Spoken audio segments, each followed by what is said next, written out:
हर हर महादेव। कैसे हैं आप लोग? फिर से आपका स्वागत है मेरी इस एक नई जानकारी के ऊपर, जिसमें आज मैं आपको बताने वाला हूं कि महिलाओं को जो हर महीने के अंदर माहवारी की जो समस्या आती है, इसके बीच में अगर पूजा पाठ या साधना चल रही है तो क्या नियम है इसके बीच में? क्या हम अपने माहवारी के समय में पूजा पाठ कर सकते हैं या नहीं कर सकते? अगर हम पूजा पाठ नहीं कर सकते तो क्या हम अपने मंत्र जाप को कर सकते हैं? क्योंकि बहुत सारी ऐसी साधिकाएं हैं जो मुझसे ये पूछती हैं कि गुरुजी हमें बताइए कि हम जब किसी साधना के अंदर होते हैं और अगर हमें महीने वाली समस्या अगर आ जाती है तो ऐसे में हम पूजा ना कर कर अगर सिर्फ मंत्र जाप को कर ले तो क्या ये करना सही होगा या गलत होगा? या फिर अगर किसी ऐसे स्थान पर जाना हो जहां पर हमें पहले से समस्या ये वाली आ जाए तो क्या हमें इस स्थान पर जाना चाहिए या नहीं जाना चाहिए? तो क्या है इसके बारे में पीछे छुपी हुई वो वैदिक साइंस जिसके बारे में अभी तक किसी ने सही रूप से बात नहीं की है। ठीक है, तो मैं साधक हूं, मैं पर आज इस विषय के बारे में आप लोगों को गहराई से बताने वाला हूं और किस तरह से ये प्रोसेस होता है और इस प्रोसेस की वैल्यू क्या होती है, कि क्यों कहा जाता है कि आपको इस समय के बीच में किसी भी देवता या देवी के पास में नहीं जाना चाहिए। ठीक है, तो वीडियो शुरू करने से पहले अगर आप लोग मेरे चैनल पर नए हैं तो इसे सब्सक्राइब कर लीजिएगा, वीडियो अच्छी लगे तो इसे लाइक कीजिएगा और अपने दोस्तों के साथ इसे शेयर कर लीजिएगा। ठीक है, तो सबसे पहले मैं शुरुआत करता हूं इन संसार की।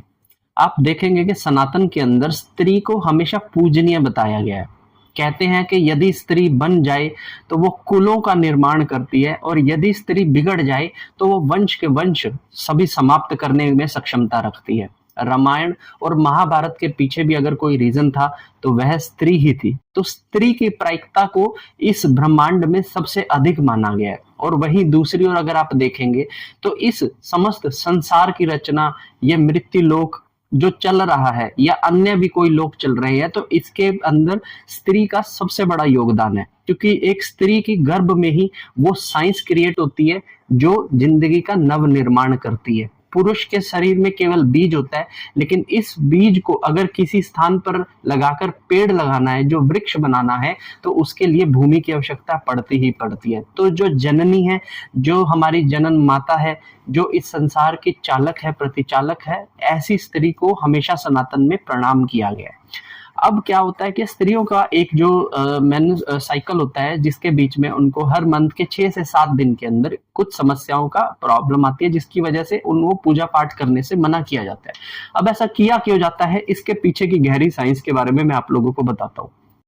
ठीक है, जब हमारे सनातन के अंदर प्रथम समय पर जब 12 या 13 साल की कन्या को जब एक कंजक से ऊपर उठकर जब उसे फर्स्ट समय जो मानसिक जो माहवारी आती है, मासिक माहवारी आती है, तो उस समय पर कन्या के पांव छूकर आशीर्वाद लिया जाता था। कहते हैं कि ये साक्षात जननी का उसके अंदर प्रवेश है, जिसकी वजह से अब यह जो कन्या है, यह भविष्य के अंदर नई संतानों को जन्म दे सकती है अपनी इसी क्रिया के माध्यम से। ठीक है, तो ये क्रिया अपने आप में बड़ी दैविक क्रिया है, जिस जो परमात्मा ने कहीं ना कहीं स्त्री को ही दी है।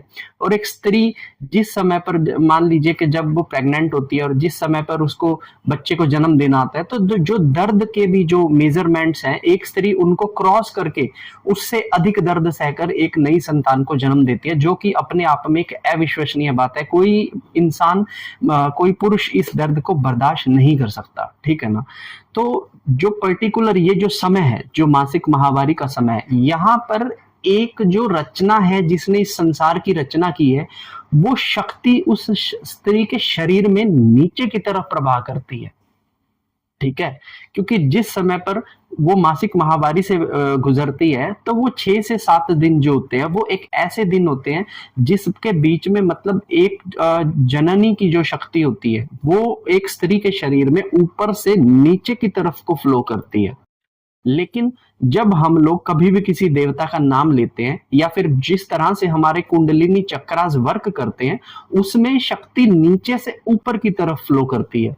अब अगर यही चीज दोनों एक ही समय पर की जाए तो नीचे की शक्ति और ऊपर की शक्ति आपस में टकराएगी, जिसकी वजह से एक विध्वंस होगा और ये विध्वंस किसी भी स्त्री का नाश करने का कारण हो सकता है। तो इसीलिए हमारे शास्त्रों में ये चीज कही गई है कि जब भी पूजा पाठ मतलब आपको मासिक माहवारी आए तो स्त्री को पूजा पाठ नहीं करना चाहिए। ये थी चीज नंबर 1। ठीक है, दूसरी चीज इसके अंदर मैं बताता हूं कि जिस समय पर हमारी जब पूजा पाठ करते हैं या फिर हम कोई भी मंत्र जाप करते हैं, ठीक है, तो उस मंत्र जाप की जो होती है एक शुद्धता होती है, किसी भी मंत्र की जाप की एक शुद्धता होती है। और मैं हमेशा कहता हूं कि आपको अपने मंत्र को, देखिए गुरु शिष्य को कुछ नहीं देता, केवल एक मंत्र अपने मुख से बोल के देता है। तो मंत्र बोलने की वैल्यू क्या है, ये यहां से आप लोग समझिए, ठीक है। अब जो एक मंत्र हम बोल रहे हैं अपने मुख से, उसकी एक शुद्धता है, उसके अंदर बीज हो सकता है, उसके अंदर प्रभु का नाम हो सकता है। तो अगर मैं किसी बीज को गंदा कर कर उगाऊं तो वो बीज जो है अंकुरित नहीं होगा। इसी तरीके से हमारे मंत्र की जो ऊर्जा होती है उसकी फ्रेशनेस को, उसकी ताजगी को बनाए रखना जरूरी होता है, जिसकी वजह से ये कहा जाता है कि कभी वॉशरूम्स के अंदर, टॉयलेट्स के अंदर जाके आपको वर्बली जो है अपने मंत्र को नहीं बोलना चाहिए, उपांशु भी अपने मंत्र को नहीं बोलना चाहिए। मानसिक जाप आप कभी भी किसी भी समय पर कर सकते हो, ठीक है। वहीं दूसरी तरफ जिस समय एक स्त्री को माहवारी के समय के बीच में होती है, तो ऐसे में जब उसकी ऊर्जा नीचे की तरफ बह रही है तो वहां पर ऐसा नहीं है कि मंत्र गंदा होगा, लेकिन जब आप वो मंत्र पढ़ना शुरू करेंगे तो आपके सहस्त्रार से, चक्र से जो ऊर्जा नीचे मूलाधार पे जाएगी और मूलाधार से वो ऊर्जा ऊपर को उठेगी।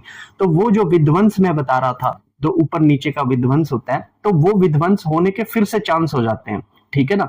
तो इसीलिए कभी किसी स्त्री को उपांशु या वर्बली भी जाप नहीं करना चाहिए जब वो माहवारी के समय में होती है, ठीक है ना। अगर वो, यदि वो कुछ करना चाहती है तो मैं कहता हूं कि अपने मन के अंदर प्रभु श्री राम को याद कर सकती है, माता लक्ष्मी को याद कर सकती है, भगवान शिव को याद कर सकती है, हनुमान जी को भी मन के अंदर याद कर सकती है। उनके मंत्र का अगर उच्चारण करना है तो मानसिक रूप से भी उच्चारण कर सकती है, लेकिन कभी भी बोलकर या उपांशु रूप से मंत्र का जाप माहवारी के समय में नहीं करना चाहिए, ठीक है ना। तो ये जो दो रीजन है जिसकी वजह से हर स्त्री को कहा जाता है कि आपको जब भी महीने की समस्या हो तब आप मंदिर के अंदर न जाएं, क्योंकि जैसे ही आप मंदिर के अंदर जाएंगे वहां पे जो आपकी बॉडी और कुंडलिनी का जो फ्लो होगा वो ऊपर की तरफ होगा। अब बहुत सारे लोग कहते हैं कि ये मैला हो जाता है, ये मैला हो जाता है। देखिए, मैला की बात नहीं है, लेकिन ये एक ऐसी प्रक्रिया है जो संपूर्ण मृत्यु लोक को जन्म देती है। आज जितने भी लोग आप देख रहे हैं ये सब माता के गर्भ से ही आए हैं, ये चीज सदैव ध्यान रखिए, ठीक है ना।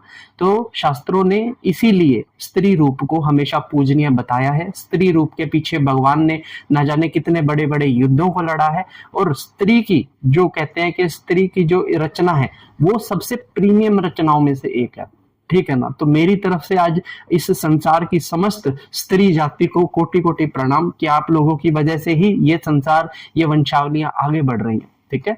तो कैसा लगा आपको मेरी ये जानकारी, आप मुझे कमेंट कर कर बताइएगा। वीडियो अच्छी लगे तो इसे लाइक कीजिएगा, अपने मित्रों के साथ इसे शेयर कीजिएगा, और अगर किसी भी तरह का कोई क्वेश्चन आप मुझसे करना चाहते हैं तो कमेंट कर कर मुझे बताइएगा, या फिर इंस्टाग्राम पर मुझे DM कीजिएगा।